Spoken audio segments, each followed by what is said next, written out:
Blog Talk Radio. Here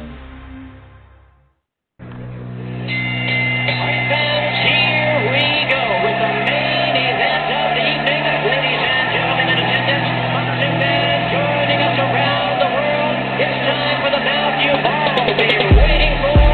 Finally, it is showtime.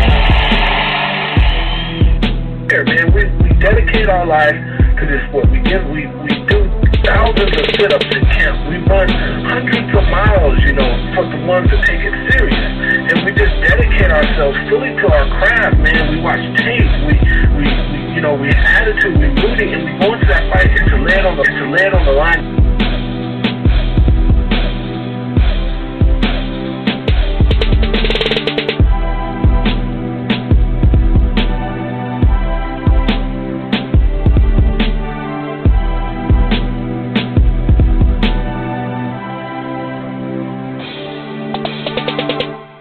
College football fans, the College Ball Show returns. He's Marshall, I'm Chris, and we're here to discuss everything involving college football, mostly having to do with actually on-the-field stuff.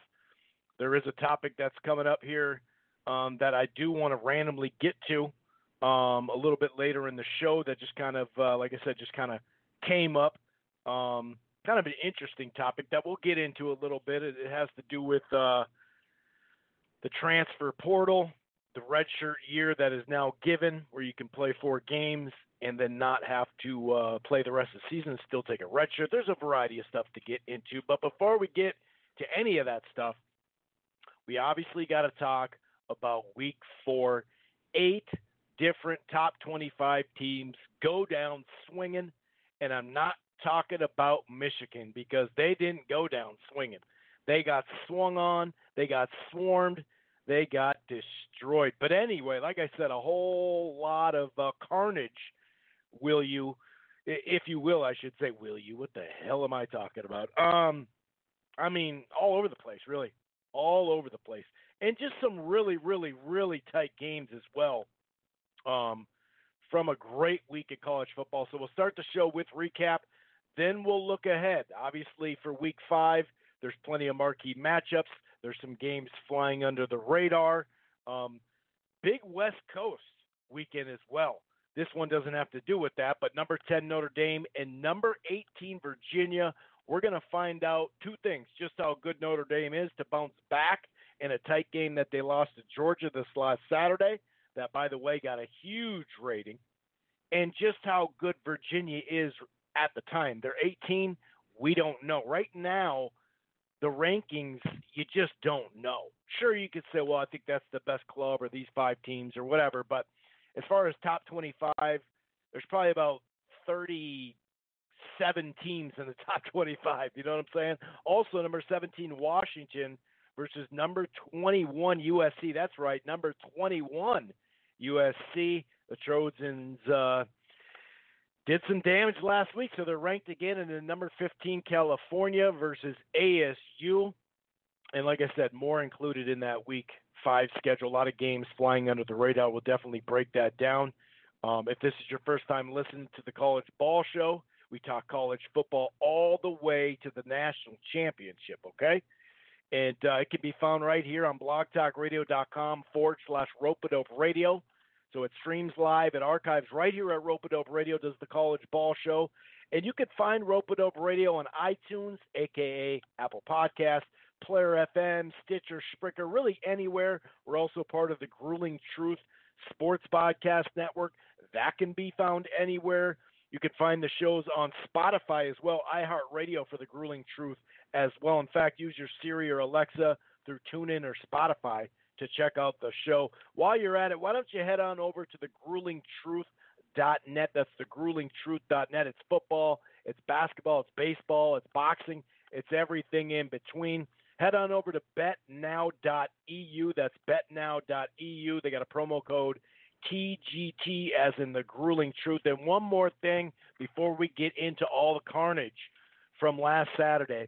If you're thinking about cutting the cord or you have and you're not happy, you should try AT&T Now. It's the streaming cable service. You could do a 7-day free trial. There's no annual contract. You can stream it anywhere. They have the cloud DVR. The plans start as low as $50. Like I said, you have the 7-day free trial, but the plans start as low as $50. HBO included. Give it a try. AT&T Now. It's basically, it was DirecTV. Now it's AT&T Now. Okay, I'm going to stop. I'm going to go ahead and bring in my co-host and see what's on his mind. Marshall, how the hell are you, buddy? I can't complain too much. This weekend, the NFL but you'll screwed find me a over way? a little more on gambling than college football, so, yeah. I'm definitely – I know where you're going with the news. That kind of made me laugh because I've always kind of just never quite believed in that coach, and, man, he's into something now. But for football itself, it was a pretty entertaining day this past Saturday. The Cal game, which I thought would be pretty good, and Cal won, was a good game from the start. Obviously, then you had, Texas playing at night, Notre Dame, Georgia game at night. It wasn't too bad of a Saturday. This upcoming one we got, matchup-wise, it looks like it's kind of back to ugh. But as we know, when those weeks happen, normally we're still in store for a good football. But yeah, overall, I can't complain about too much, man. The Cowboys are undefeated, in the NFL, so that means I'm doing okay in the state of Texas. And we have a lot more college football to talk about, my friend. Yeah, this isn't a Cowboy podcast, so let's fucking stop that. We're going to shut that down right now, okay? We're going to shut that Cowboy shit right now. Unless you're talking Oklahoma State. If you want to talk Oklahoma State Cowboys, go right ahead. Wyoming Cowboys, is that a thing? It is the Wyoming Cowboys, isn't it? Yeah. We could talk Wyoming all day, UW, dude, all day. But let's shut that Ezekiel Elliott shit down. Anyway, I disagree. I think the week before looked a lot more lackluster than this upcoming week. But, hey, that's what we're here for, banter back and forth. And, by the way, if you didn't know, we talk betting here, okay? Basically, every state it's going to be legal in the next chunk of years. We're ahead of the curve. We've been talking about, it's basically betting line banter is what we call it. We also have the crafty pick of the week where my co-host Marshall just throws a pick at me and I pick it. Doing pretty good this year so far. We had a hell of a game in that matchup. We'll get to that in a little bit. But like I said, 8 different teams went down swinging except Michigan. They did not. It was a good game. If you look at or a good Saturday, I should say. If you look at that, the marquee matchups, obviously one of them was just a rollover, just steam rolling. I mean, just got their butt kicked, and that's Michigan. Like I said, Wisconsin and Taylor just destroyed them. And now you look at that Ohio State game where they got their butts kicked.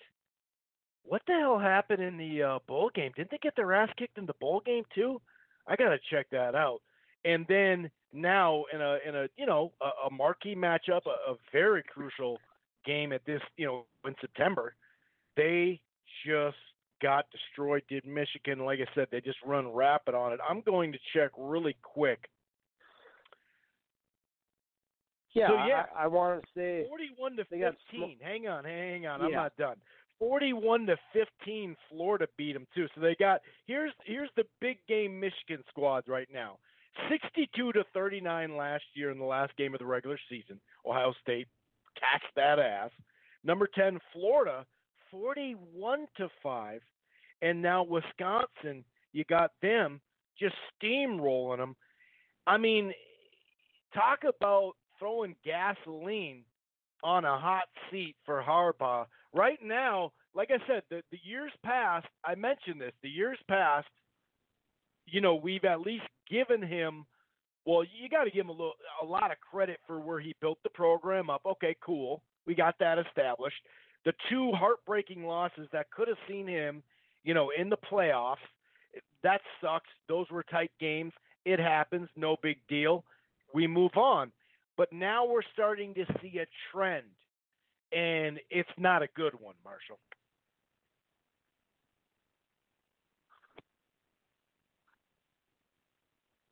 Marshall, are you there?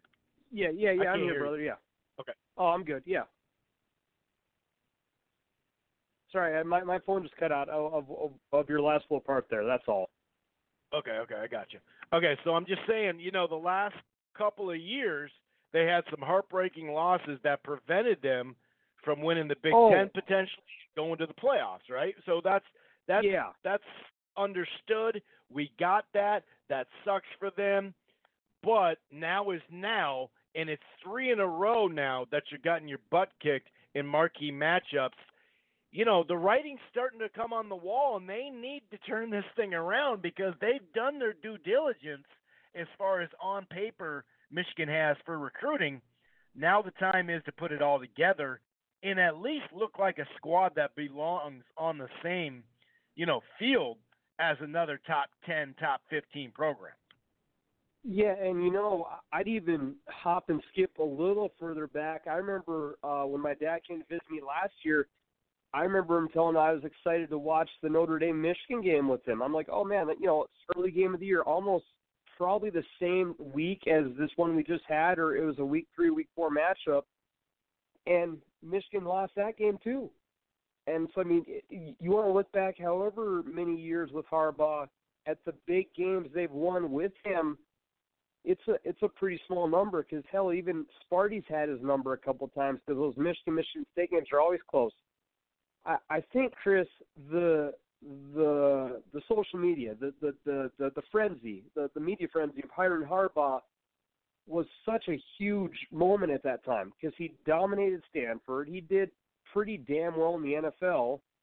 And then you're thinking, okay, we're bringing an elite college / elite or pretty good elite NFL head coach to our program who's already a storied program. Like, what could go wrong? And I think the persona of Harbaugh maybe, over-exemplified everything. Because now we're in year 4, correct? No, we're further along. I think it's 5th year. Okay, sorry, year 5. And they still have not made the college football playoff.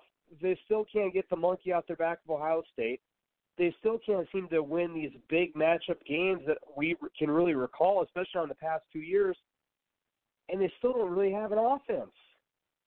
I'd be pretty pissed if I was Don Brown. He's this college defensive coordinator that everyone loves. Everyone builds him up. They say, man, Michigan's defense is becoming elite, and, he's this massive mind. And maybe he is, but they're still haven't figured out the offense. Maybe, the Shea Patterson call was a bad choice because the first couple of years, Harbaugh was like, man, the kid doesn't have a quarterback. What are we going to do? Okay, we'll give him a break. Well, then he goes to get Shea Patterson, who is supposed to be the guy to help run the offense, and he's still not doing it. And I can't really believe, Chris, that the defense is really that bad. Because when you hear the numbers and the clout that people give them, you'd like to think Michigan's defense is probably pretty elite. But in fairness to them, when you're a defense and you're if you're maybe a junior or a senior on that team, and you're thinking, okay, like, how many more games do we have to try to carry our offense through? It has to kind of become a thing in the clubhouse where, or I should say, the locker room, where it's like, oh, crap, here we go again. Like, guys on defense, we have to go play balls to the wall, almost pitch a shutout for us to have a chance to win this game. And now, obviously, the defense was pretty low caliber against Wisconsin if you look at the scoreboard. But, again, if you're Michigan, you're thinking, how many more years does this guy need to figure out an offense? That's the mind-blowing part to me, Chris. At a time in college football where having an elusive quarterback is kind of the way to get it done, whether it be, a Tua, a Jalen Hurts, some type of flashy kid, that Bryce Perkins for Virginia, that King who used to be for Houston. Give yourself a flashy quarterback and the rest can figure itself out. Well, we're on year 5 now, and he's yet to check the box for the quarterback. And that has to go on him. Harbaugh's he's not completely to blame for everything. And they've had some bad luck with close calls in prior games. But, man, this is year 5 now with what is apparent to be a great head coach. And you still can't make your offense work. Well, no wonder the defense might be getting worn out or not living up to par because they're probably getting mentally worn out in some way, shape, or form, Chris. Yeah, I just can't. I can't believe it. Like, it is, and even in that game where you talked about, at least with Notre Dame or earlier in the year, at least it was like 20 to 14 is on the table and whatever. But it does piggyback on what you're saying as far as offense, because the display was really bad, and offense was his thing. How do you score points at Stanford? And we know it's not easy to get guys there per se, right? Like Alabama or other places, obviously. But to be able to do that, build that up so high, and it wasn't just luck. He had some success after that too, and then to have a whole lot of success getting his team to the Super Bowl, had a dynamic quarterback, as we know. Like it is a little, it's crazy, dude. It is a little crazy, and now, like you said, however it doesn't matter what, you got a stationary quarterback, you got a guy that can move, you got a dual threat, whatever the hell it is, you got to get something there. You know what I mean? Whatever it is, however you get it done, it really doesn't matter, style-wise, although points-wise, I guess you could say, it does actually matter at the end of the day, right? We've seen some of that too, but, with the rankings and whatnot, but yeah, man, it's trouble. There's just no way around it. And yeah, man, he really needs to, because Michigan is just one of those, in a sense, not lately, but a spoiled, they come across as spoiled fan base because they've had success, even though they haven't had a ton recently, actually, if you look at the last, say, 15 years or whatever. But, yeah, it's just not pretty. And sometimes we've seen this where a really good coach, it starts to spin downward. And once you lose, the team and whatnot, I mean, they ran for 40 yards. I mean, they couldn't even get the ball going. And on the other side of it, quarterback didn't have to do much because you got Taylor, 23 carries, 203, and 8.8 with 2 touchdowns. He scored a 72-yard fucking touchdown. They ran for 359 yards, and they're not a triple option team. Like, that is just disgusting. And by the way, we all know Taylor's a stud. I'm going to repeat it. Taylor is a stud. He doesn't, to me, kind of looks like a running back that's going to have success. Like a lot of it in the pros, sometimes you get that running back out of Wisconsin that is just like, hey, man, he's going to be a good role player in the pros because, it is what it is. But this guy kind of has it all, man. He's got the size, he's got the speed, and, just demolished. But let's go to some games that were tighter. If you look at, we'll talk about the 2 other marquee matchups, then we'll start to break down some other stuff here. Auburn and Texas A&M. Auburn went in on the road to Texas Station, and he just had a way. They just had a way of like keeping the Aggies at like, an arm length distance. They got up. It was a tight game. They got up, and then anytime A&M would kind of say, hey, we're all right. We scored. Now we got 10. Okay, now we're going to separate ourselves. So the 28-20 is a little misleading, but not really, because it was a competitive game for some of it, but it just never felt like A&M, was gonna win. It really didn't. Maybe early on, obviously, but once they got up and had that lead, Auburn did a good job of, like I said, keeping them at arm's length and getting it done. And we looked at it. A&M did come under the spread. Because remember we were talking about how wide that spread was, and we were kind of scratching our head a little bit. The quarterback didn't need to do much, 12 for 20, 100 yards, got a touchdown. He did some damage, on the ground overall, though. As a team, they had a bunch of runners, by the way, but a 193, 42 carries, 193, and 4.6 on the ground compared to 56. Mond actually had a really good game in the air. We got to give him credit there, in on the ground a little bit, but not much. But it just wasn't to be. And Auburn, man, if they can, we knew they could play defense and run, and that's basically all they needed to get this one done. And as far as Georgia and Notre Dame, looks really good. had the lead, not much of one, but looked good at half. They just it was kind of a grinded out game after the halftime, 10-7. There was a fumble from Notre Dame that led to 10-10. Georgia got up on them 13-10, and then they just kind of ran away from it. And there were some key interceptions thrown by Ian Book down the stretch that really wrapped it up for Georgia. So what are your takes on those two games? I think the scoreboard was a little deceiving for A&M because I picked them to win, but when the score is 21-3 in the third quarter, I was just surprised that that Auburn was scoring touchdowns and A&M wasn't. Now obviously A&M scored 17 in the fourth, but it was never really a chance to win, or it didn't feel like that. Just they couldn't get the offense going. I guess I was a little foolish to think that, obviously A&M has home field, a more experienced quarterback. That should be enough to take advantage of the game. But, A&M made a special teams play. They had a great punt return for about 70 yards, which kind of got momentum going, Auburn, and they just never kind of looked back.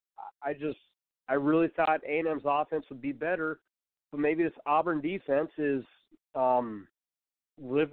just better than we think, Auburn normally has been known more so for their offense and their run game, but, maybe this year it's a little bit of a combination of both, obviously with a younger quarterback that puts more pressure on their defense. But, yeah, I was just surprised at the score, Chris. Again, I think you see 28-20, you're thinking, oh, man, that was a hell of a game. Well, it was 21-3 after 45 minutes, so where was A&M's offense? What were they doing for the first 45 minutes? They couldn't even score a damn touchdown.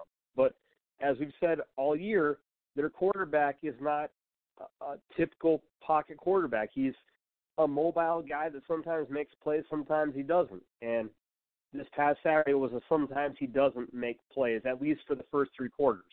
And for Notre Dame, he was making plays with his arm, though. I thought he had a good game arm-wise, which is kind of funny. Oh, okay. Yeah, I guess. Well, anytime you go over 300 yards and don't throw a pick and have two touchdowns, it's not bad against that defense. No, you're right. You're right. It's just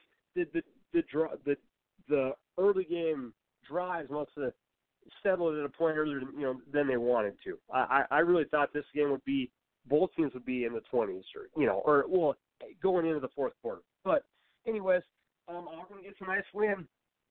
We've said all year how A&M probably has the toughest schedule in the country. Auburn's probably right behind them for the second toughest. So, and now if you're A&M, Chris, God, you still got Georgia, LSU, Bama. All that oil money, all that boostership or boosters in A&M. I mean, your Jimbo's looking like, oh man, I'm gonna have to scrape and claw to try to get 8 wins this year. And that's not even letting a meltdown happen against a lower ranked opponent. So yeah, but hey, props to Nix as a quarterback. You're finding ways to win games, whether it's pretty or not. The young kid is 4-0, and that says a lot for a true freshman, especially going there on the road to win. And for Notre Dame, I didn't see this game quite as much as you. I thought that Swift on Georgia, the running back, had a hell of a game. As usual, speaking of running like Auburn, Georgia's, that's basically been their MO. Obviously, their home field advantage helped them. But as you mentioned, Notre Dame had a chance there at the end. Book just didn't quite make the plays there to step up and help the team win. I didn't think either quarterback had a really stellar game in that matchup, a little more, I guess, defensive-based game. But, yeah, the fact that Notre Dame hung in there, I'll give them some credit. Obviously, moral victories don't win you much in college football. But I kind of been in agreement with the spread. I thought Georgia would kind of roll pretty easily. We saw the 13 to 14.5 spread. It was kind of alternating throughout the week. I believe it got up to 14.5 on Friday. That was basically Vegas's way of saying, man, Georgia's going to kick their butt. And they didn't. It was actually a pretty evenly contested game. But, again, if Book makes a couple of plays, Chris, that could go different, and that would be a huge win for Notre Dame.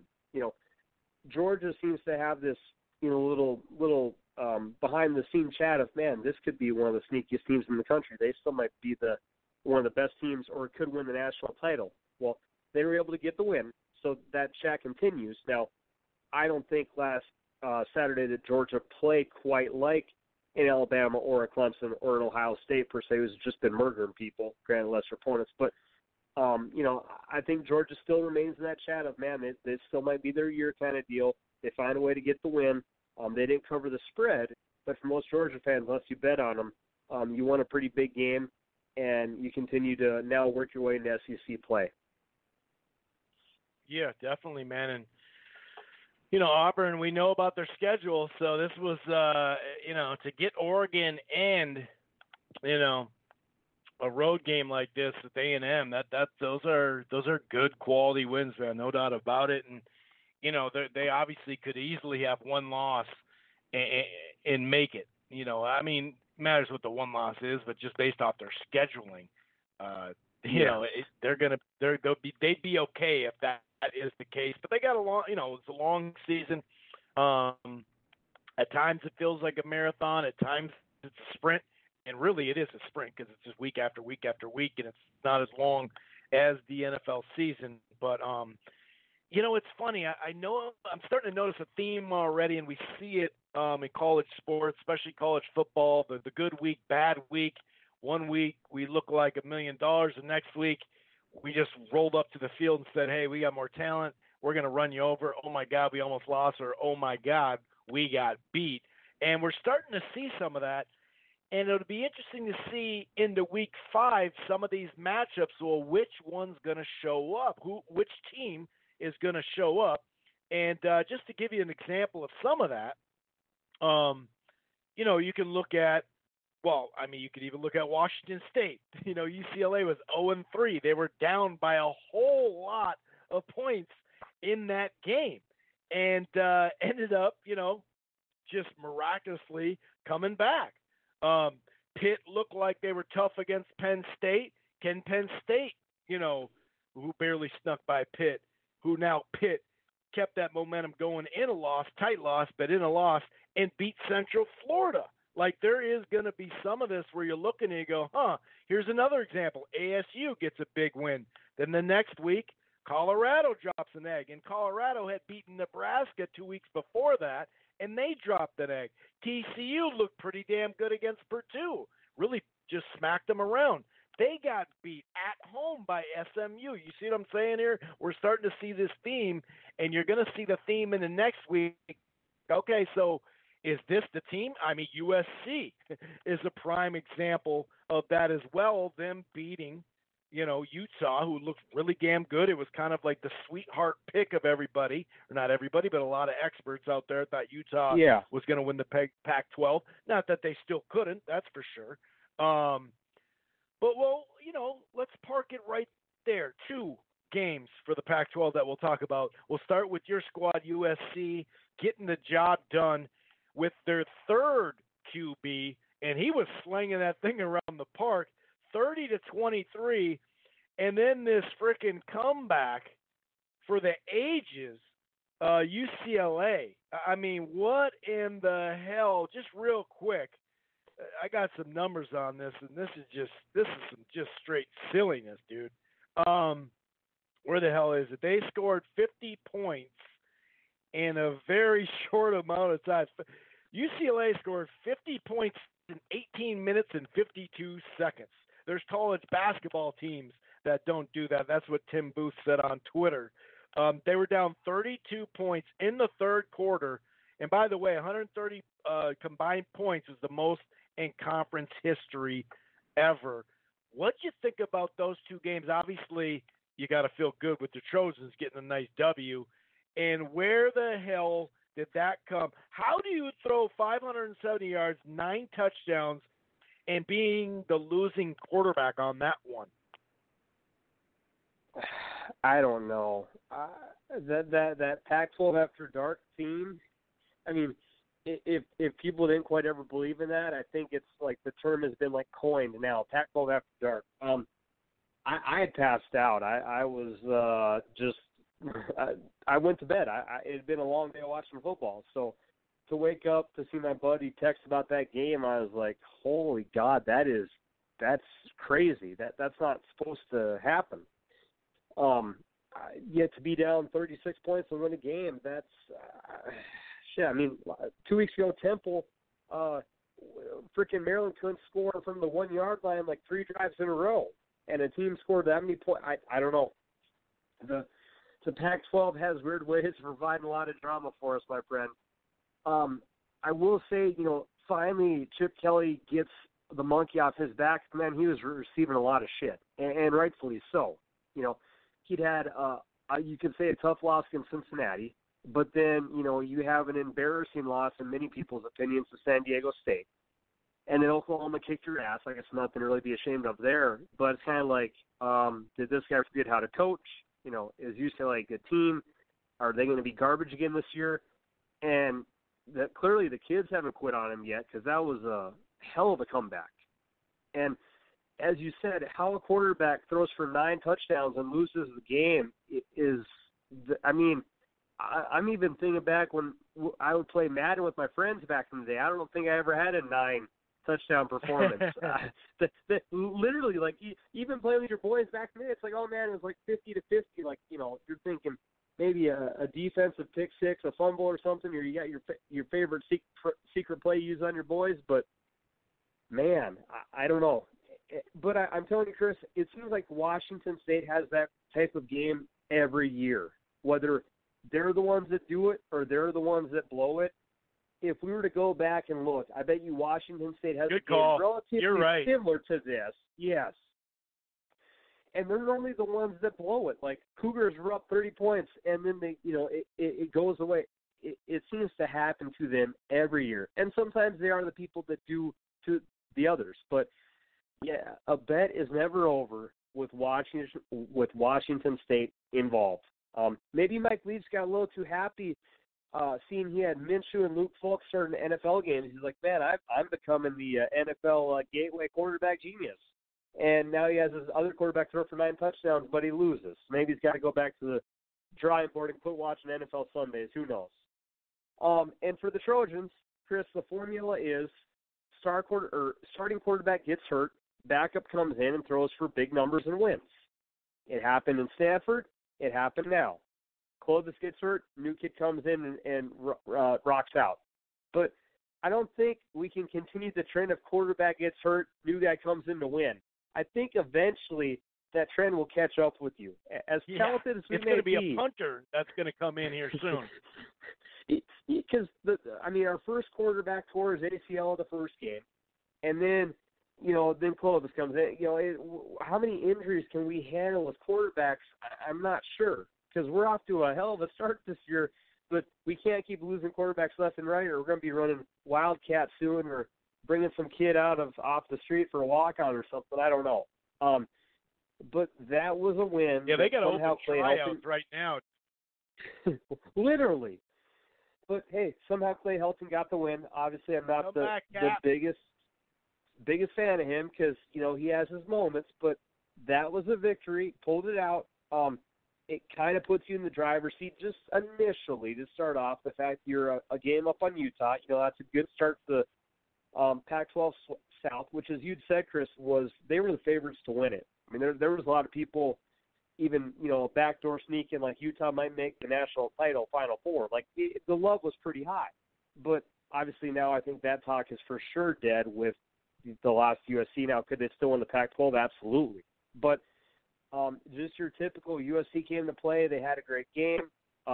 Obviously, their defense did enough. Their defense at moments this year has been really, really good. I think it's just been trying to get the offense consistent. Now, obviously, I'll make this point, then I'll throw it back to you, and I want to touch on UCF quick. But for USC's offense, I do think the rhythm is kind of hard to establish, because you have a new offensive coordinator, Graham Harrell. He'd even mentioned after the USC-BYU game that he was going to start to try to call plays for Clovis' sake to help Clovis more so than his own play preferential. So that's your OC saying, man, I'm going to try to call plays better suited for you more so than the team. And that's not something you normally hear. So maybe the coach is trying to go from, hey, this is our game plan, but to adapt to our quarterback, here's what Right. we should do. Well, he did that for maybe a quarter, and now he has a new quarterback who's you got to try to adapt to. And obviously USC, we can't get every big game at home this year. Hell, we have Washington now this week, which is not going to be easy. But I just hope the quarterback's quick getting hurt. I think we're very fortunate and lucky to have a couple of kids who are talented, but I can't imagine if this kid goes down, if our fourth-string quarterback is worthy of winning a Pac-12 South title or shit, Chris, even winning games. I mean, it's kind of funny to joke about how we keep losing kids and kids keep stepping in, but as we both know, that leash has got to be pretty short now, my friend, and you don't want to start really changing up offenses or, as you said, having walk-ons or different people or run the Wildcat. I don't know, but that's getting really scary. They're going to have to dip into that transfer portal possibly, see if they can get one mid-season just in case. Just to kind of breeze through some of these things, Clemson, easily won. They've won 19 straight. It's the longest FBS streak right now, 19 games in a row. Tua, he dominated 5 TDs. Look at Tua. This is Tua's career against unranked teams. 54 touchdowns and 1 interception. 86 straight wins versus an unranked opponent. That's the longest FBS record too as well right now. That's pretty impressive. You could say, okay, this is pretty – they're unranked. It's one thing to say non-conference if you're not playing like a good non-conference schedule, but when the bowl comes around, that's non-conference too. So that's why they don't have, the streak going. That's actually why the Gophers have the non-conference streak going, the longest one right now. But 86 straight wins for Alabama versus unranked is really crazy. By the way, here's a little bit more piling on Notre Dame. 11 straight losses against AP top 5 teams. Take that one for you.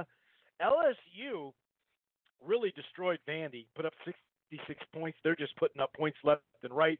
School record 6 touchdown passes.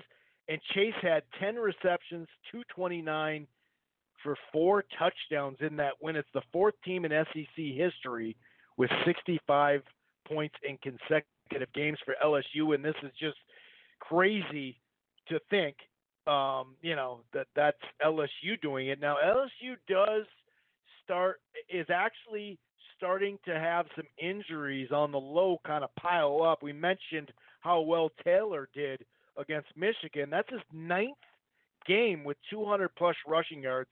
But this is when you run the ball, right, historically speaking. That's still only second most in program history, and he has 9 200-yard games. That doesn't even put him first. And just to kind of wrap it up right where you kind of want to left off here, actually TCU got beat. I mentioned at SMU, it's their first win versus a Power 5 opponent since 2010 after losing the previous 17 games. But 27-game non-bowl winning streak, basically regular season. It was the longest, 27 games in a row regular season. Pittsburgh, who looked like they were going to beat Penn State, ended up getting it done against Central Florida last Saturday. That was just kind of a crazy game. I thought that, again, I've been on a cold streak. I need to maybe move to a different state or pray to different sport gods or do something because I thought the UCF was going to win that game. And I know that when teams go to play Pitt always has kind of that crazy mode, but UCF's offense just looked sad. I've happened to follow that team on the apps, and I've been so used to getting, like, update, like 20 minutes into the game, like UCF is up 21-0. I mean, they had killed Stanford. They had killed Lane Kiffin. They were just kind of beating up on everybody. And in the first half of the game, Pitt was just – their offense didn't exist, and Pitt was carrying the show. And then, for UCF, in the second half, they get going. It's okay, here's that fast motion offense that they have. And then for the last game or last part of pretty much the end of the game, Pitt calls the Philly play, and they pull off and get the W. Man, that was something. It's crazy how the Eagles came up with a play that's now a team's copy, but the Pitt Panthers pulled off the Philly play, and they knock out a streak of UCF just killing people. And as you mentioned, Chris, there's something to be said for it's hard in college football for 19, 20-year-old kids to continuously come out and get the job done. Now, obviously, the streak was not going to last forever. I think it's remarkable and phenomenal what UCF has done. And they're actually a 42-point favorite this week against Connecticut, so Connecticut's probably going to get through. UCF's probably pretty pissed because they were up to 15th. Maybe they had gone undefeated this year. Maybe this was their chance to make the Final Four. But a hell of a win by Pitt, and you being an ACC man, I mean, in the past 5-6 years, Pitt seems to always screw someone over really bad at the end of the year or at some point. That Pitt magic. I'm not quite sure because they're normally like 5-7 on the year, 4-8, maybe 6-6, or maybe they get a bowl game at 7-5. But 7-5, right? Pitt is the one they beat place where Clemson. They beat Clemson. They beat Miami when they were having that crazy season, right? Yep. Dang. I know last 3 years basically. Damn, dude. I was so stupid for thinking I could be brave enough to bet a team to go into Pitt, who was like an 11 or 12-point favorite, or maybe even 10, around there. But Pitt said not so fast. One quick gambling point just to touch on, everyone I was listening to, and this was like probably 15, 20 people. It seemed like every sport bettor I knew was thinking, you got to take Northwestern. They're an 8-point home underdog to Michigan State, who can't score. Right. Well, Vegas was on that one, Chris, because I was checking my phone, and literally every time I rechecked my phone 5-10 minutes later, Michigan State in the red zone. Michigan State in the red zone. Right. I thought either, okay, this game is an ass whooping or my phone is losing its mind. Obviously, an iPhone falling apart is probably not going to happen on a sports app, but my God, it was a Northwestern punt, Michigan State score, and they beat them down. It is really strange because Pat Fitzgerald is a hell of a coach. Everyone seems to love the guy. And in Northwestern this year, Chris, people said, man, he finally has an elite quarterback, like the best quarterback he's ever had in his program. This Taylor Thorson kid who's supposed to be like a 5-star quarterback, and they're getting their butt kicked this year. So I know it does really relate to like the main teams, but for a great coach to get a star quarterback and now you're going backwards, that's kind of strange for Northwestern to kind of fathom. And hopefully that's a game that your Gophers can sneak out and get the W in this year. Yeah, you're right. It's all sorts of funky, dude. Like I said, this is the thing about 18 to 23-year-olds. Some of them, sometimes 26-year-olds, right? But you just never know what you're gonna get, and that is funny how sometimes, and not sometimes, a lot of times Vegas is just like, just hear me out on this one. Just hear me out. You know what I mean? And other times, because there's so many games, we can just find a little crease in there to go, oh, you know what, that's going to happen. Texas and Oklahoma State was a really good game there, 36-30. Texas finally got some help at running back, had a 100-yard runner, so that was big for him. Stanford continues the struggle. This one's going to be a bad year for them. There's just no way around it. Oregon got a nice win, 21-6 on the road. Anytime you get a road win over a program that's been good for the last decade plus, you still got to be happy with that, obviously. Just like Cal Miss, Ole Miss, I mean, awesome they were game. Underdog, technically. It was an awesome game, but they were an underdog, too. Cal was the underdog. That was my upset of the week. They were a 4.5 point underdog. I think it fell to like 3.5. That Tulane Houston was ridiculous the way that ended. Right at the buzzer, 38-31, walking in just in time to get it done. I mean, it wasn't at the buzzer, but it may as well have been. 3 seconds left. Oh my gosh, what a freaking crazy game that was. Like you said, Michigan State looked really damn good, 31-10.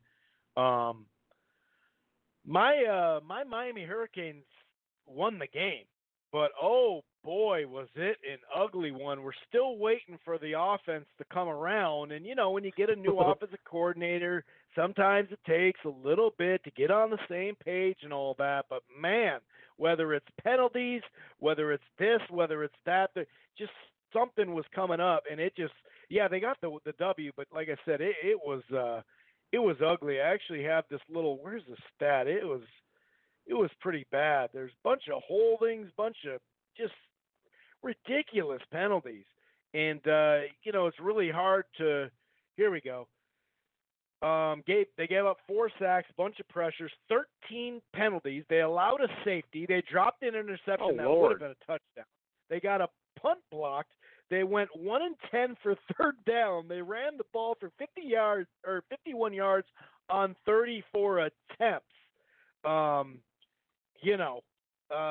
a good look. And actually, they barely won, but they got it. But man, it was an ugly one, to say the least, no doubt about it. Any other games you want to speak upon before we get into this next week? And as far as recapping the Crafty, let's just do it all at one. I forgot that's kind of how we used to do it. We just kind of do it all in one package. Utah State got a nice win at San Diego State, too. That was one we were kind of looking at there. That Toledo and Colorado State, I remember seeing the end of that game. Toledo ended up winning that game as well. Any other, things you want to touch upon real quick before we move on, sir? Yeah, just so you know, our adopted team, who we got to talk about them. We haven't talked about them much this year, but our adopted team, they're 3-1, baby. 3-1. We were going for a bowl game this year, 1-0 in conference. We won 45-26 at Ohio. Not Ohio State, because that probably won't happen, but at Ohio, we took care of business. And speaking of Ohio State, I know Urban Meyer left, but man, that offense is getting – they're nasty. Holy God. I think that Justin Fields and that Ryan Day is the coach, man. That is a scary-ass team. I thought that they might take a step back without Meyer, who I'm obviously not a fan of. Now I don't hate Ohio State as much just because he's gone. But the first quarter, Miami versus Ohio State was like 7-5. And then in the second quarter, in the span of about 12 minutes, they went UCLA on them, and I think scored 42 points in the second quarter. So, holy cow, and they've been doing that quite a bit. That Ohio State team, not that Michigan needs to hear this, but they're pretty damn good this year, so have fun slowing them down. Oh, and early Tennessee too. lost. And early. The last couple of years, it's taken them a couple of weeks to get kind of honed in. They're ready to go early. Yes, that is a scary-ass looking team right now because they're rolling. And, I mean, you still got all of Meyer's kids. Obviously, you're not losing any recruiting. That guy had been his assistant for a while, but, look out for Ohio State. They're on a war path. Maybe that new voice, that's why they had those sluggish Septembers. Maybe a new voice in there kind of straighten them out a little bit. Well, and the man probably has some morals, too, so I'm all for a coach that, raises the right kids and doesn't bring in a bunch of criminals. But, that's why you follow USC. That's why you follow the USC. Didn't O.J. Simpson? Okay, we'll move on. And my Tar Heels, we go to history class all the time, but you got to pick and choose your battles. But for my trio, Missouri won, USC won, Lane Kiffin won, 3-0, boom, baby, on to the next week. Nice. So the Kiff got in there, huh? He got a W? They played Wagner, and they killed him. He took care of business like he had to. That's what a good coach does. Win the games you have to on your schedule. That Wagner club is pretty good, too. It sounds like I've heard they got some 3-star kids, so we played really well. I'm very proud of Lane for getting the Lane train going. Now we got conference play, so I'm predicting a FAU title again. They need to get back on top like they were his first year there. Wagner and Wagner. So you're saying they've actually gone downhill since he's gotten there. Anyway, number 10, Notre Dame. So we're week 5. It's popping off. Number 10, Notre Dame versus number 18, Virginia. Number 17, Washington versus number 21, USC. Which squad will turn up there on both sides, really? Number 15, Cal visiting the Sun Devils and Herm Edwards. That's an interesting one. And then there's the games that are under the radar where you're looking at the spread, you're looking at the teams, and you're like, so what gives here? What gives? And actually, I'm wrong. Cal has the home game. But Maryland, who a couple of weeks ago looked like a juggernaut on offense, then they lost. But Penn State's coming into town.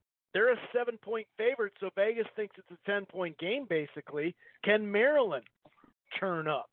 Cal, like I said, ASU, that's an interesting game. They're at home, and they're only favored by 5. So Vegas is telling you, hey, this isn't going to be a walk in the park here. Couple other ones, and then we'll kind of detail, and pick at Mississippi State. I doubt they'll do anything against Auburn, but it's an SEC game. It could be a slow game, could come down to turnovers. Who knows? Kansas State, who is 3-0, getting off to a good start. They're ranked number 24. They're traveling to a team who pushed Texas just a week ago, Oklahoma State. So that's interesting. Washington State and Utah. I mean, sure, they both have one loss, but you can't tell me that's not a good game. Had business as usual happened this last week, it would have been ranked versus ranked, undefeated versus undefeated. That's not how it went. Nebraska has been struggling this year so far, even though they're only 3-1. They've been struggling. They are 18-point dog to that Ohio State team I was just telling you about. And when's the last time Ole Miss, I understand they're traveling to Tuscaloosa, but Alabama is a 35.5-point favorite over Ole Miss. Oh, how the times have changed. And Ole Miss was the program that actually would push and beat till they had to cheat to get there. But, everybody cheats in the end. Pretty interesting week. Let's start with 2 games. Number 10, Notre Dame versus number 18, Virginia, and number 17, Washington versus number 21, USC, the Trojans' Marshall squad. Every week is such a different beast. Okay, I'm going to say the Clay Helton speech this week. We've heard that crap enough. I think the biggest issue we have, Chris, is the fact that, again, we got another new quarterback. I mean, okay, this kid came in and played great against Utah, but we're again now, okay, I remember, I told you 10, 15 minutes ago about how our OC is trying to adapt the plays to our new quarterback. Well, shit, now we're on number 3. So I think the offense in itself is going to be just a battle. We're playing on the road, which is so much different. The Clovis kid, yep, who had a great game, his first game against Stanford, goes on the road against BYU and throws picks that he shouldn't have thrown. But in fairness, the kid is a first ever start on the road. So now we got Fink, who's going to go on the road to Washington, who again had a nice game against Utah. But I'm not sure if we can come up with a number, but the comfortability of a college quarterback, Chris, has to be so massively different of being at home, crowd's not making noise, you get a little momentum with you, all of a sudden you feel like you're the man on campus, from all the cheering. And now you're going to Washington, who normally always has a great defense. So I'm just nervous about that offensive perspective, just because I think that's going to be a difficult thing to, just to manage.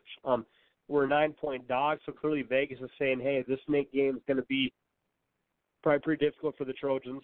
I think, and defensively, again, Washington's normally a pretty strong defensive team. They normally always have a good secondary. So I guess my fear is, how are we going to score? BYU beat us when they probably shouldn't have, but on that day they were maybe more organized, better coached, a better quarterback play.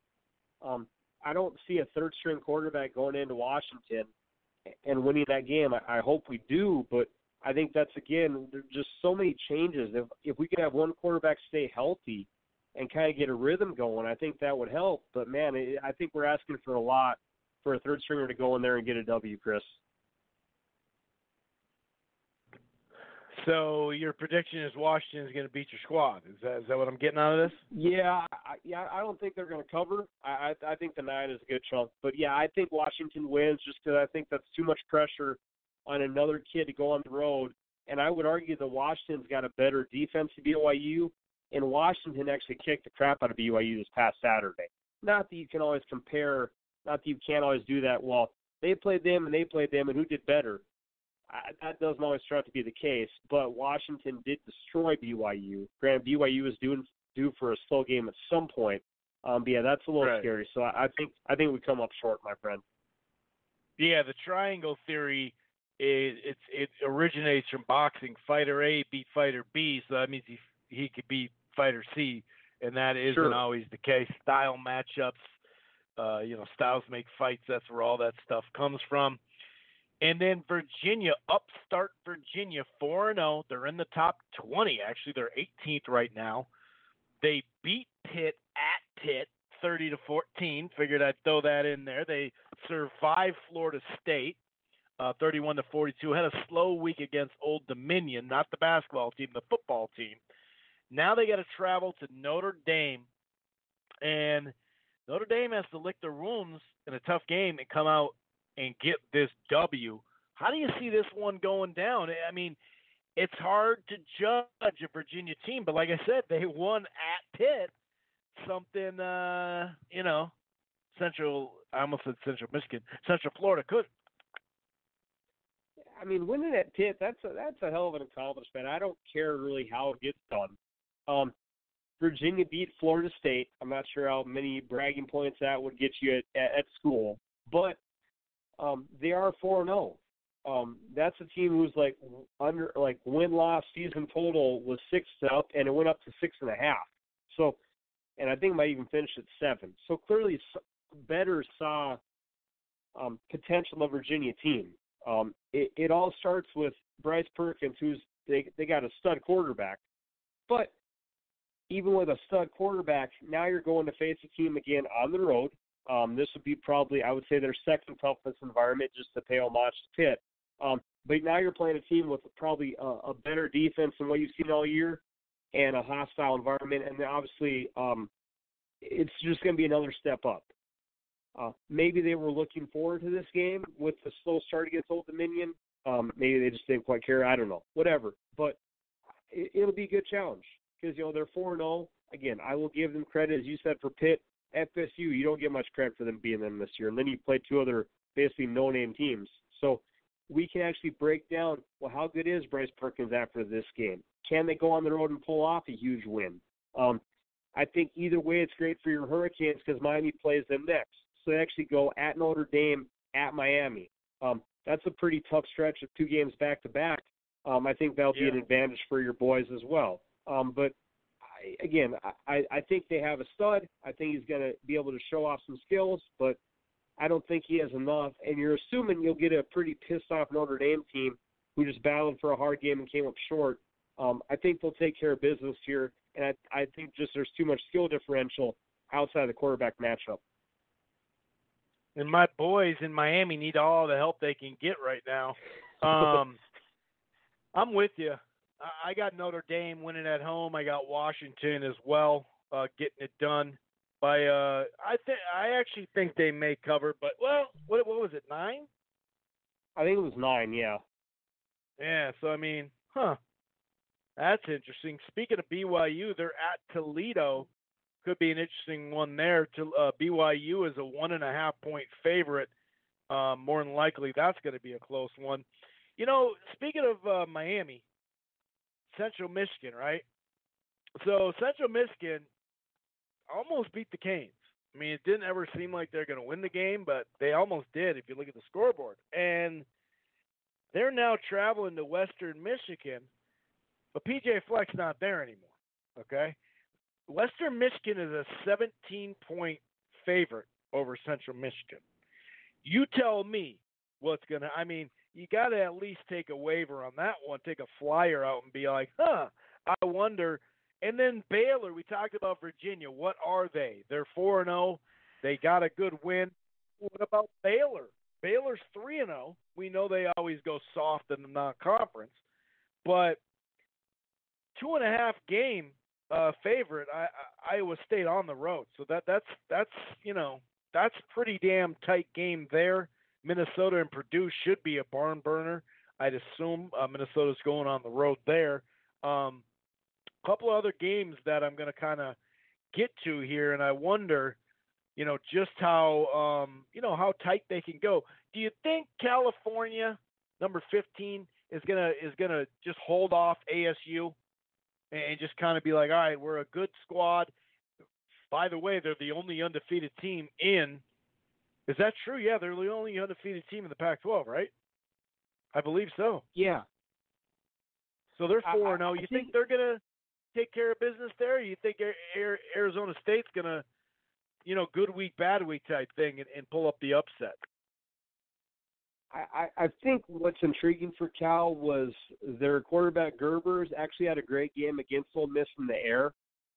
Like I said last week, Wilcox, the head coach for Cal, has a badass defense. Okay, maybe it's not badass to stop a Clemson or Alabama, but for most regular teams in the country, they have a good D, and that showed in their game against Ole Miss, getting the win on the road.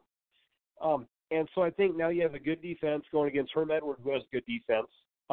Can Cal's offense do enough?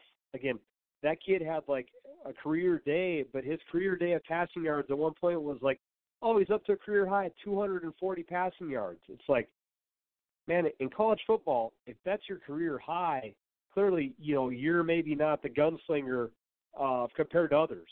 So I think if the offense can go, they'll have a good chance. But, again, if you're Cal, you've had some tough games so far relatively. You just had a good win in the SEC. Herm Edwards is obviously going to spoil – he seems to spoil games all the time. This would be a fun defensive matchup to watch. I wouldn't expect to be much of a high-scoring game.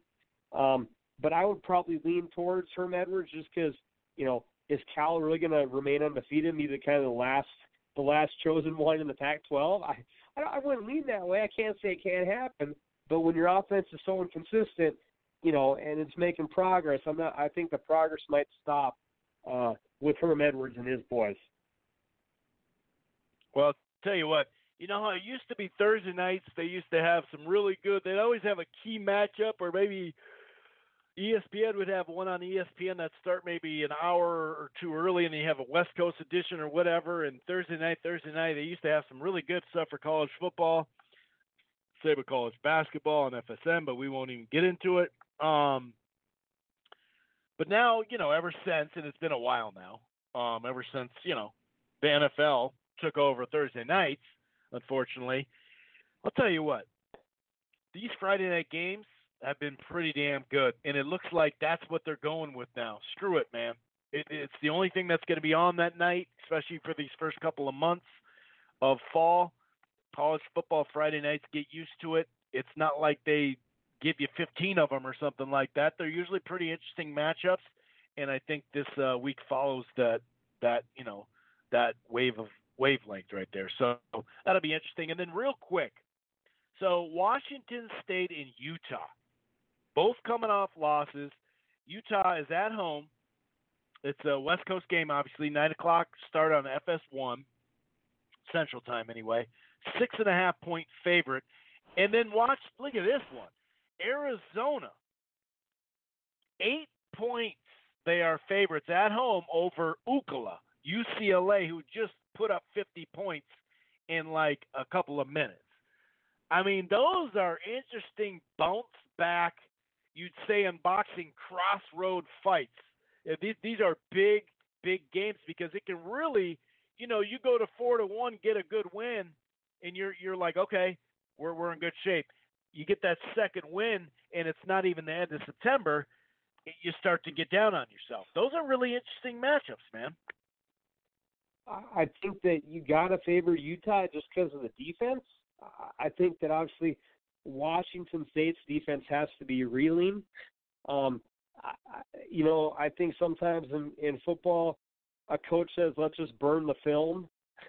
Chris, I would imagine Yeah, it was right. a burn the effing film day for Washington State's defense. Now, I the hope so. quarterback might want to watch his 9 touchdown performance, but the Yeah, defense right. is like, oh, shit. We best leave right now. Things might get ugly in here. So I would favor Utah to get the W, and obviously Utah at home. Whittingham has always been a really pretty good home coach. Now, the big picture is, these are, as you mentioned early in the show, these are both two teams who at the start of the year thought they had a chance to win a Pac-12 title. And you can do it starting off 1-1. But if you start off 0-2, you're digging yourself a pretty damn big hole. Not that you can't win the conference at 0-2, but you're probably going to have a slip-up again somewhere. You got rivalry games. You have so much going on. 0-2 is probably going to put a pretty big knot in your chance of winning a title. So I would lean Utah to win, and it's by a touchdown. I mean, shit. Honestly, what is 6.5 to a team that gave up 50 points in 18 minutes? I think a touchdown there is probably not the biggest worry about for a spread. So I lean Utah there, my friend. Oh, man, and just to kick it off. I think just running the ball alone. Just running ball alone and playing good enough defense, contained defense. Maybe you're not going to slow them all the way down, but I'm with you on Utah. Yeah, and, man, ESPN 9:30, Chip Kelly against Arizona. Khalil Tate against Chip Kelly. Man, that game, I'll be curious to see the over-under. I would guess probably 74 when that comes out. So UCLA, Arizona, and put that side by side with Washington State, Utah. It's a very nice little nightcap of Pac-12 football, my friend. Man, that'll be some good stuff. And Hawaii's on too. If you're a West Coast guy, Chris, Saturday night has you set up pretty nicely. Pac-12 after dark, man, after hours. Yeah, you're right. It'll be interesting. Maybe in that Ocala, Arizona game, they should just set up 2 fields and just have the offenses play. And then just so the offense just plays the whole time, see who scores the most, and that's how they'll decide a winner. Yeah, that's going to be interesting too. All right, let's get to the crappy pick of the week. Oh, this is we've probably done, I don't know, probably 70 of these, I would say, roughly, give or take. Let's just call this edition 71, okay? This is, I would say, top 6. Now we got last top week. 6 of all time. Don't forget about last week. You're right. Okay, so to lead up into a top 6 potential of 71 matches of all time, last week we had New Mexico State battle against New Mexico. And man, oh man, this game did not disappoint you at all. Yeah, it really didn't. With a massive in-state rivalry. Okay, New Mexico State still reeling off their, Alabama beatdown. They said, you know what? We're going to get revenge against those damn Lobos. And they almost did. New Mexico, 55. New Mexico State, 52. What a ball game. Folks, we're giving you incredible games to watch with our crappy pick of the week. Josh Atkins, the New Mexico State quarterback, in a loss, 30 of 47 for 335 yards. The kid did all he could. Unfortunately, his defense was not so stellar because the other quarterback completed 14 less passes. The other quarterback he completed 16 passes for 355 yards. New Mexico State Aggie defense let the troops down. Lobos scored, 14 in the first quarter, 17, 17, and 7. And we'll just say the defense made a stop there at the very end to hold on for a 3-point win. But what a hell of a game. When we previewed this last week, we said one team averages giving up about 48 points a game. The other team gives up about 47. That was almost spot on. So if you predicted not going to help their average, 107, that's sure. If you predicted 107 points in a couple of weeks, I'm sure. Oh man, what a doozy! But hey, New Mexico's 2-0 in conference, so I might have to start betting the overs on New Mexico State games. Holy cow! Okay. I don't think the points are going to be as pretty. But when you get to week 5 of a season and you have two teams who are both 0-4, this is why we do this segment, Chris. This is why they circle the wagons, why we play football. This is what it all leads down to. For the, I would say, 6th best all-time crafty pick of the week, we're traveling to Amherst, Massachusetts. We're going to the Warren McGurk Alumni Stadium. We always got to talk to stadiums because they make it fun. So apparently some man named Warren McGurk was more important to UMass than Marcus Camby. I'm not sure how that happened, or Coach Cal, who started there. We have the Akron Zips going against the UMass Minutemen. Again, neither team has won a game yet. Akron actually has played a couple of tougher teams relatively. They got their butt kicked by Illinois.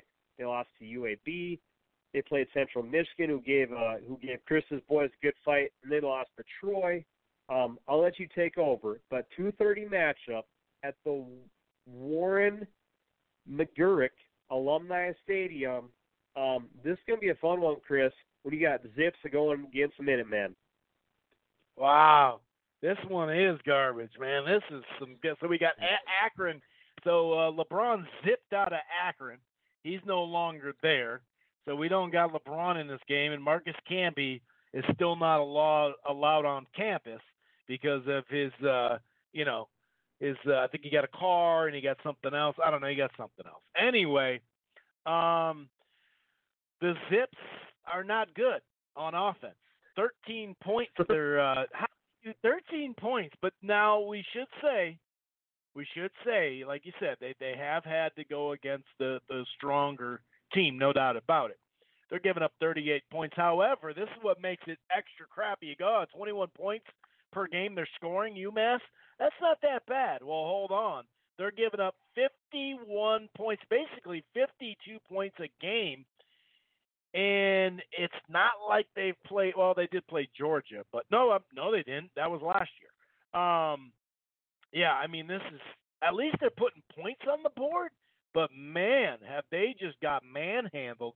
And I remember the last couple of years, the road team was – I took the road team a lot, didn't I? I'm pretty sure I did. Yeah, normally, yes. And this – a whole lot. And this year it's been the home team. And being that it's only a 17,000-seater, you better get your tickets right now. In fact, they're not even on sale. I think they're sold out. I don't see any vivid seats. So they're sold out. 17,000 strong. They're at whoever the hell Warren McGurk is, alumni, obviously. He probably puts the, envelopes in there. Here's the thing, though. The Zips love to just sling it around the yard, but they're only averaging 44 a game on the ground. That's not a good thing. It's not a good thing. However, UMass is giving up 278, almost 279 a game. So maybe they can find it. Long story short, I'm going with the road team, the Zips. I think it's going to be like a Hail Mary to LeBron in the end zone. Brawny, all 6'8" of them, is going to get up there, catch it over the 7-footer Marcus Camby to win the game in stylish fashion. I'm going with the Zips just based off strength of schedule. Okay, I know that stats are only your part, but UMass allows 556 yards a game. Holy shit. I bet you could fit in. So far. If they played it's like, who are you playing? And Jesus. You're giving up this shit? You're giving up 51 points? And you're not even playing anybody that often. So, yeah, dude, it's a tough one. I've been going with the home team. I think every one so far, I gotta go Zips on the road on this one. This one's garbage. Oh yes, I will look forward to breaking down a massive amount of points. If this game is like 20-10, we're gonna have a thorough investigation as to how much point shaving went on the under. To cause that to happen, because holy God, if Akron can't beat UMass, Chris, Akron may go 0 on the year. I mean, I know you average 13 points a game on offense, but if you can't get the boys in the right direction when you're playing against a team that gives up 556 yards, you might just want to throw in the white towel. All right. Well, on that note, another beautiful edition of the Crafty Pick of the Week. I'm hoping when we come back next week, I will have positive gambling stories about my picks in the future. I hope you did hear my Cal pick, though. That one turned out pretty well. Crazy thing about that game, Ole Miss was on the 1 yard line with 1 second left, snapped the ball, and got stuffed on a quarterback sneak. So that thing came down to the damn there was a lot inch of that wire. There was a lot of that, man.